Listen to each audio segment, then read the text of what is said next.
your openings. I want to clarify something. Mr. Davis opened with, "Where's Mr. Gimbert?" Mr. Gimbert posted a notation on Facebook that he wasn't going to a debate debate moderated by a roach and someone who described as garbage. And so I take those with great compliment. With that said, I'm going to introduce the first question to Mr. Lepupka. Tom, coming from the municipal level, how much of a learning curve, and I guess you've been in city government, what? You were 2 terms as mayor and... 9 years. Okay.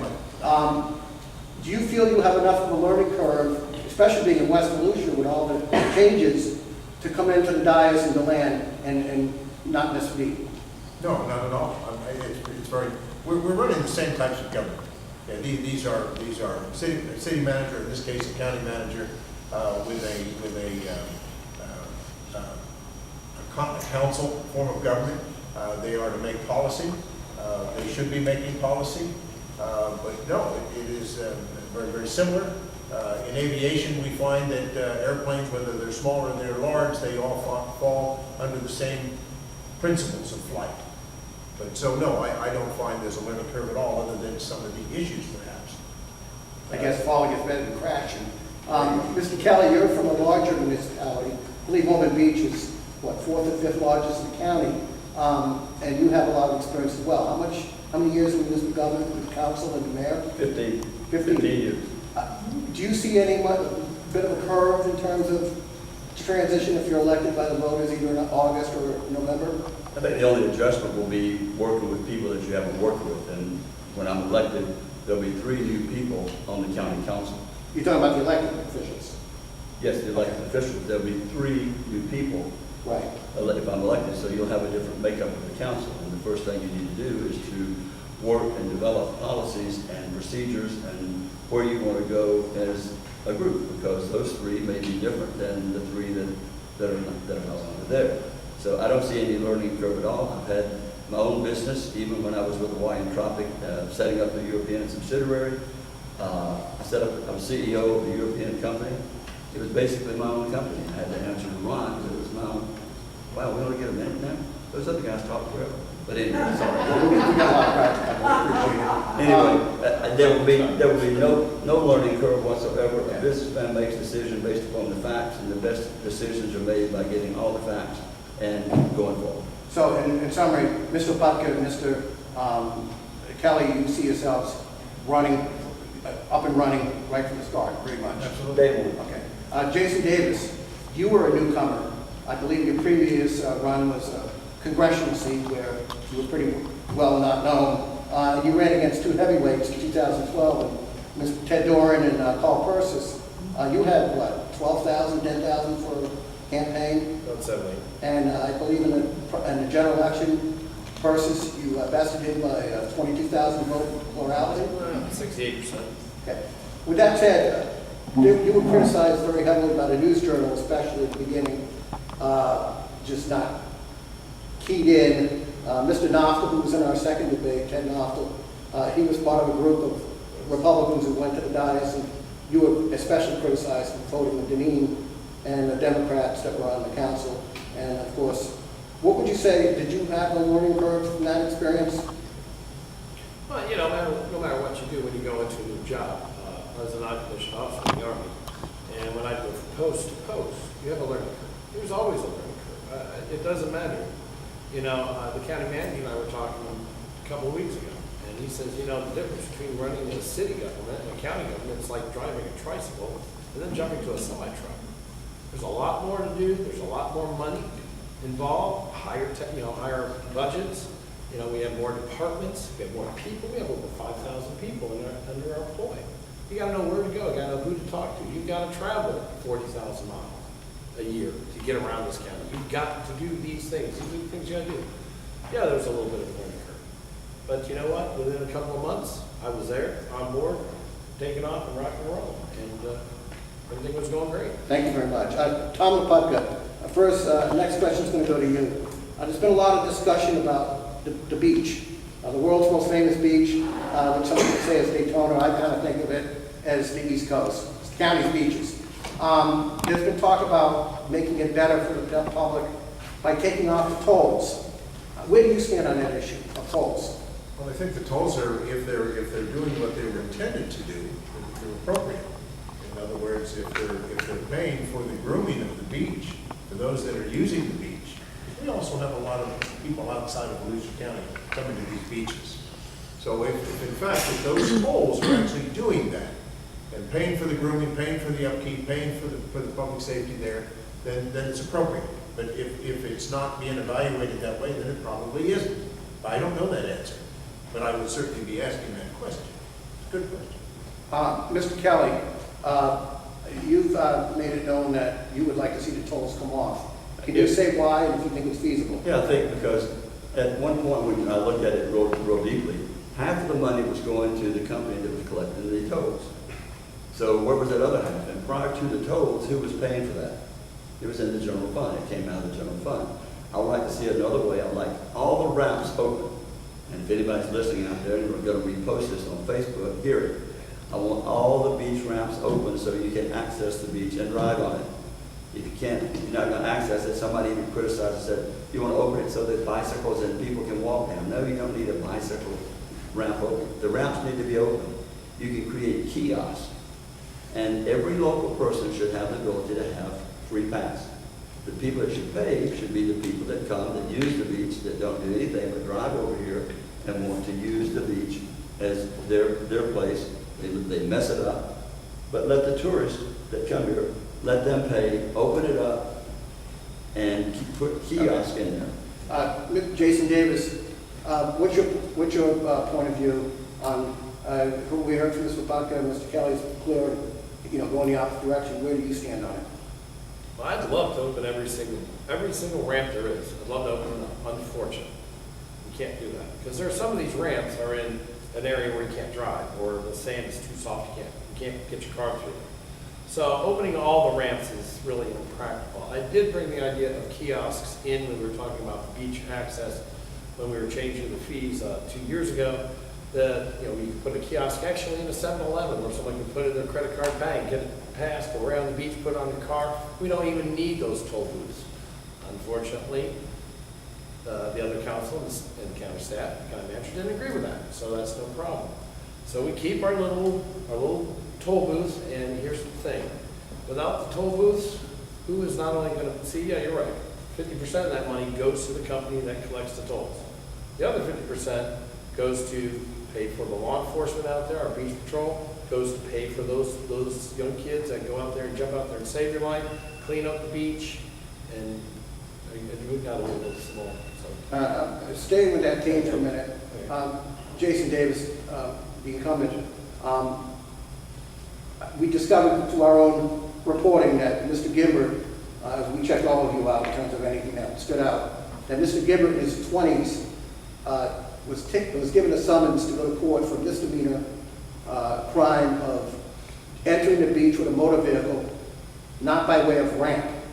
And if any of you had done that now, I can imagine you'd save your face. We bury you on the beach right there. Okay. With that said, Mr. Gimbert begged off of it by saying, well, that was in his 20s, and just because he's running for office, this cockroach is digging it up to make it look bad.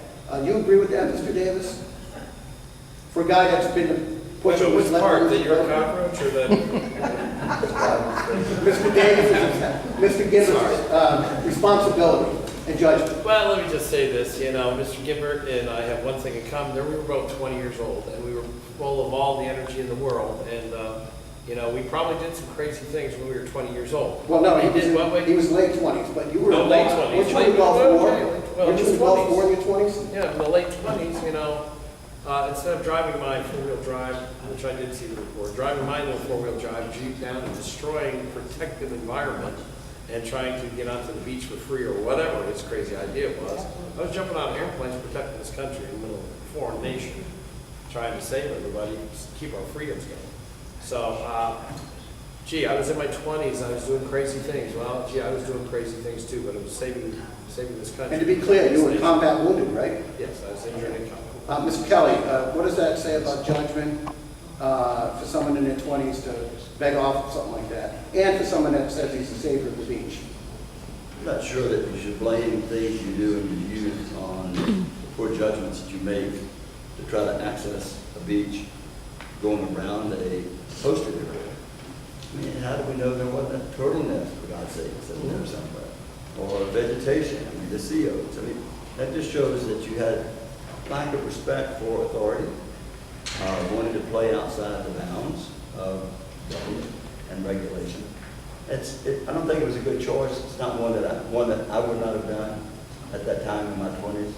But he's not here to defend himself. But Well, he had, sir, Mr. Davis, please. He had the opportunity to address me. Mr. LaPata, your take on this? Well, I've raised 5 sons. Well, I'm really not going to judge anybody else's behavior. And I came from a very large family. I was raised with 18 first cousins. And Speak up. we did our things as grown-ups. So I'm not going to judge it. Judge the circumstances, especially at the age of talking. I'm curious, Mr. LaPata, being in their late 20s, with your son still living at home with you? I have one that's living at home with me, yes. How old is he? He's 29. He'll be 30 this month, and he is a veteran, Army veteran. He had 2 combat tours in Iraq and Afghanistan. And he's having a difficult time. Well, you have my respect for your son's dedication to the nation. Mr. Davis, let's talk about the beach. Staying on that theme for a couple questions here. You've been heavily criticized as basically selling out to the special interests, the big time business insiders, the Maureen Zanies, the Hyatt Browns, the Lisa France Kennedys, the people that drive the community with Daytona International Speedway, et cetera, ICI homes. Do you think that's a fair thing for Mr. Gimbert to label you with? Well, considering Maureen Husseini, to this very day, has never given me a single dime for anything. Everything I did on my own. I earned my own way. As far as voting on the beach issue, the reason why we made those ordinances is because to stop the constant conversation every other week, people were coming in saying, get the cars out from my place. I want a no driving zone, no parking zone, no driving zone every other week. It was at a point after 6 months when the entire council was, we got to do something. And then when these 2 hotels came in, we said, here's an opportunity to make some change, to segregate a core section and make it really damn difficult, unless you got like $60 million. You are not taking a single car off that beach because you will have so many requirements. These are the toughest requirements to build a building in Volusia County that have ever been on the books. And we're talking about the 2 hotels. I'm talking about 2 hotels. The Hard Rock and the Westin Inn. Mr. Kelly, you obviously have the largest incoming amounts of campaign monies. Jason Davis, how much you have to date that you brought in? I think about 20,000. And Mr. LaPatka, how much have you brought in so far? Probably about 7,000 to 8,000. And Mr. Kelly, how much have you brought in so far? I think with this report, a little over 100,000. But you're still behind Eric Dietrich and some of the sheriff's candidates. And I've been criticized for taking support from people who can afford to give it. I've been involved in this community. Well, let me ask you a question first. I just want to set the tone with the monies. We'll give you that. Who's giving me the answer? Okay, do you feel that it's unfair, that it's a cheap shot, that just because someone has given money because they recognize their experience, especially yours at the municipal level, in a beach city, and I've talked to Mr. Husseini about this, he's like, Henry, we're not trying to rule somebody, we're looking for accountability and investment in people that care about our community. And I know I've talked to you about that.